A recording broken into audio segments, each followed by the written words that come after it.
today's vlog nga ang ituturo ko sa inyo is paano makita ang inyong mga top fan dito sa Facebook. So, sundan nyo lang po yung aking tutorial para makita nyo kung sino-sino yung mga top fan nyo.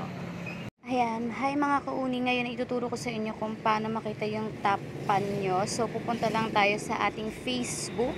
Punta tayo sa profile natin at humanap tayo ng ating video dito na maraming comment. Ayan, ito yung first. Open natin yung comment section.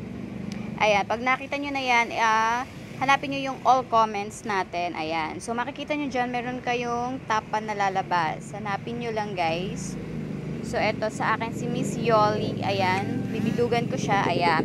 So, pag merong top fan sa taas, click nyo lang yan guys at makikita nyo na yung mga top fan nyo dyan kapag ano, ang sabi dito, top fans are people who earn a badge for most activity engagement with you.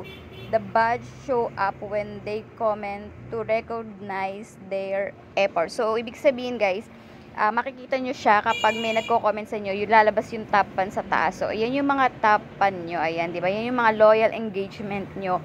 At yan yung mga loyal supporter natin na laging nagko-comment sa ating mga video. So, ayan. Diyan yung makikita yung top fan na mga badge nila. So, yun. Kung gusto nyo makita guys, sundan nyo lang yung tutorial ko at para makita nyo rin.